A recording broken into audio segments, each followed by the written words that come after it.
Welcome back, everybody, to the Deep Dive.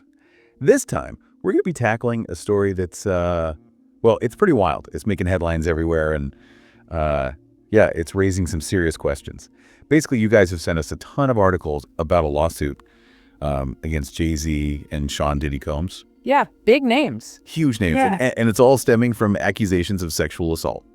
And it's a very complicated story. It's not just the accusations themselves, which are obviously very serious, but we're also seeing some really aggressive legal tactics on both sides. Accusations of extortion even. And there's this whole non-disclosure agreement that could play a major role in how this unfolds. Yeah, we're already seeing this massive power imbalance just from the outset, right? I mean, we have a woman identified as Jane Doe in the lawsuit who claims she was just 13 years old when this alleged assault took place. It was at a VMA's after party all the way back in 2000. Wow. Yeah. And now she's going up against, two of the most influential figures in the music industry. It's definitely a David and Goliath situation. And that power dynamic really frames how we view everything about this case. The accusations, the legal strategies, even just the public perception of everyone involved. For sure. And I think it's really important for us to just acknowledge that right from the start. So let's actually get into the details of what Jane Doe alleges happened that night. According to the lawsuit, she was trying to get into the VMAs and approached a limousine driver who told her that he worked for Diddy. And get this driver allegedly told her that she fit what Diddy was looking for. Oh, wow. Yeah, and ultimately she ended up being taken to the after party. Yeah, if that's true, that statement from the driver is incredibly disturbing, especially considering her age at the time. It immediately raises questions about the environment surrounding Diddy and, the potential for predatory behavior. It definitely sets a chilling tone for sure. Now, at the party, Jane Doe says she was given a drink that made her feel ill and that she signed what she believes was a non-disclosure agreement. Now, what are the implications of an NDA in a case like this, especially given that she was a minor? Well, that NDA, if it exists and if a court finds it valid, it could be a major hurdle for her case. It could potentially prevent her from speaking out publicly or even impact any possibility of a financial settlement. It could even be used to silence her. That's a really scary thought, honestly. It is. Think about it. A legal tool that's designed to protect powerful people and silence victims. It's a tough reality we have to face. It is. And according to the lawsuit, things, they escalate from there. Jane Doe claims she went to a room to lie down because she wasn't feeling well. And that's when Diddy, Jay-Z, and another unidentified female celebrity all came in. And this is where the accusations become incredibly serious.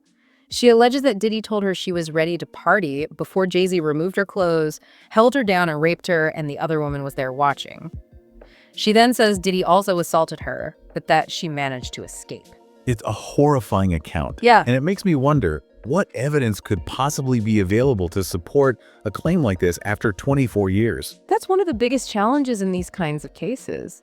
Often, physical evidence is impossible to obtain after so much time has passed. It really comes down to the credibility of the accuser and the accused, and sometimes it just becomes a he said, she said situation. Right. And how do their responses factor into that? We've got articles covering both Jay-Z and Diddy's reactions to these accusations, and they've taken very different approaches, haven't they? Oh, absolutely. Diddy, through his attorneys, has simply denied the allegations, just flat out denied them. But he hasn't actually made any kind of personal statement.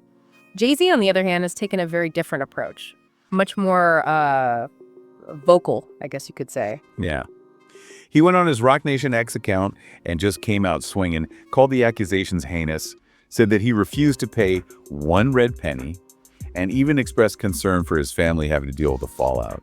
He's really framing this as an attack on his character and his family, Yeah, he is. He's also gone a step further by accusing Jane Doe's lawyer, Tony Busby, of extortion. He claims Busby is just after money and has even filed a lawsuit against him. Wow. Yeah, and this is where things get even more complicated, you see, because Busby has his own history with Diddy. Multiple lawsuits, in fact. What were those previous lawsuits even about? Well, the details of those lawsuits haven't been made public, which makes things even more difficult to understand. But the fact that they exist does raise some questions about Busby's motives. Is this current case maybe part of some pattern of targeting Diddy? It's hard to say. But does that automatically invalidate Jane Doe's claims? Like, is it possible that Busby might have his own agenda here, but that Jane Doe might still be telling the truth? That's the thing. You're absolutely right. These two things aren't mutually exclusive. It's possible that Busby has ulterior motives, but it's also possible that Jane Doe is being completely truthful. We have to consider both possibilities here. Yeah, no, that's a really good point. So where does that leave us? We're basically parsing through these competing narratives, trying to figure out where the truth lies. Yeah. And in the middle of it all, we have Jane Doe. She's alleging this really traumatic experience, and now she's facing accusations of lying and being part of an extortion scheme. It's a terrible position to be in. And we have to think about the societal biases that often come into play in these situations. When women accuse powerful men of sexual assault, they're often met with skepticism, doubt, and even hostility. It's a really difficult situation for everyone involved. It is. And, well, we're going to unpack this further, so stay with us. Let's keep digging. Yeah, it's a lot to think about for sure. This whole situation really highlights how complex these kinds of cases can be. How do we balance the need to believe survivors while still upholding the presumption of innocence for the accused? It's a tough one. Yeah, there's no easy answer to that. It's something we constantly struggle with as a society. But what's clear is that these cases often become a battle for public opinion, you know? Each side is trying to control the narrative, and it can get messy. Absolutely. And we see that playing out here, right? Jay-Z's response, it's very calculated, don't you think? He's not just denying the allegations, he's actively trying to discredit Jane Doe and her lawyer, almost like he's going on the attack. Exactly. It's strategic. Yeah. By filing that defamation lawsuit against Busby and painting him as this shady extortionist, Jay-Z is trying to undermine Jane Doe's credibility too. It's guilt by association. It's a classic PR move, isn't it? Just turn the tables, go on the offensive. So how does that compare to Diddy's approach to them, which seems, I don't know, much more subdued? It's definitely a contrast, that's for sure. Diddy's strategy seems to be more about silence, letting his legal team do the talking while he keeps a low profile. It's the opposite of Jay-Z's very vocal and aggressive response. So we have these two very different approaches to crisis management. Which one do you think is more effective? It's hard to say right now. I mean, Jay-Z's approach is certainly getting more attention, Oh. but it could backfire too. He could come across as defensive or even worse, like he's bullying her.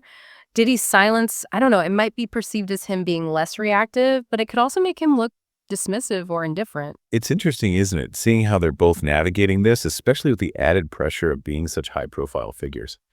It makes me think about Jay-Z's family, too, his kids especially. He did say he was worried about them in his statement. That's an important point.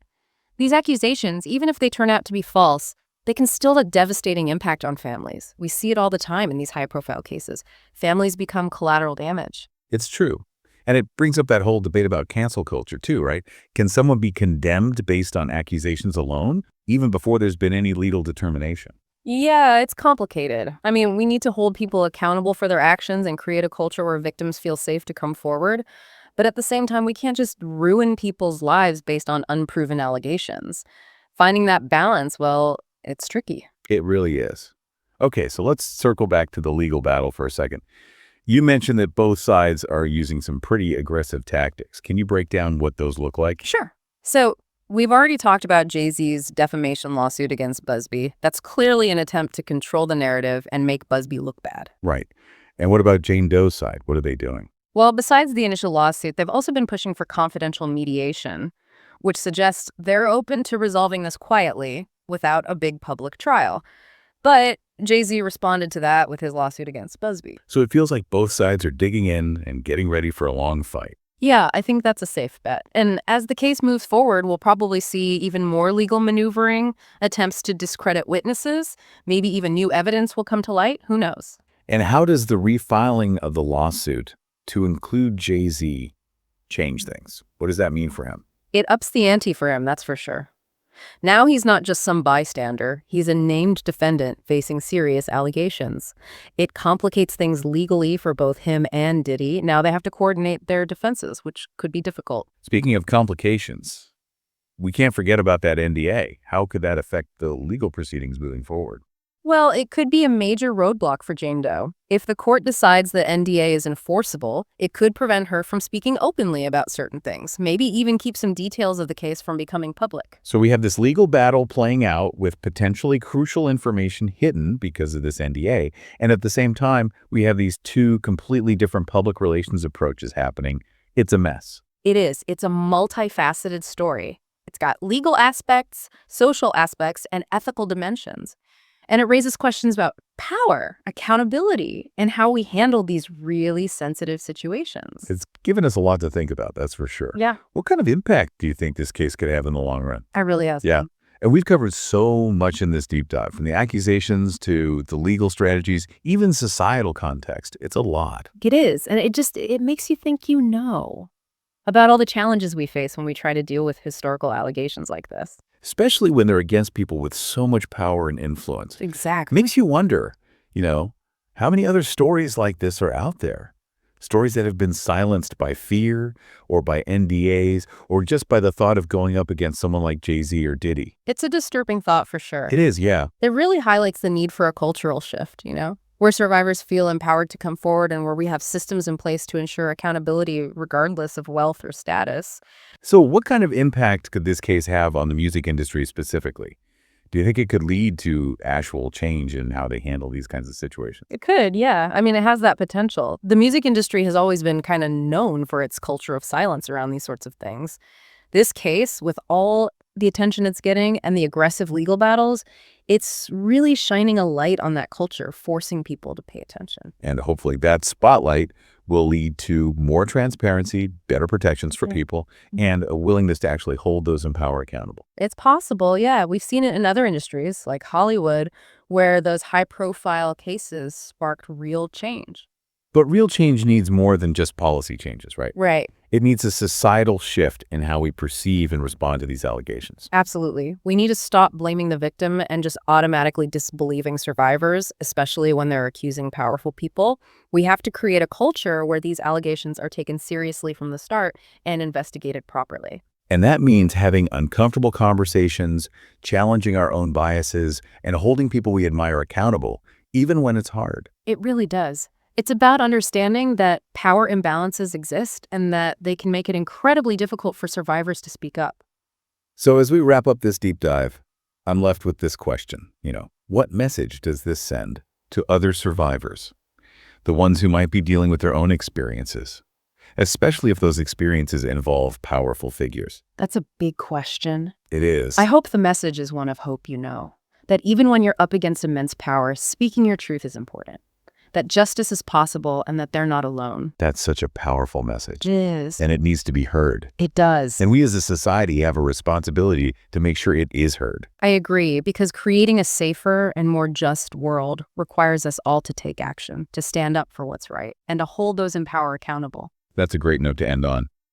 Thank you so much for joining us for this deep dive. It's been, a heavy conversation, but an important one.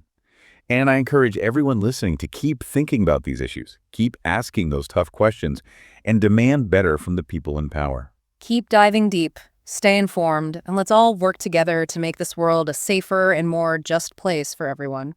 Couldn't have said it better myself. Thanks again, everybody, and we'll see you next time.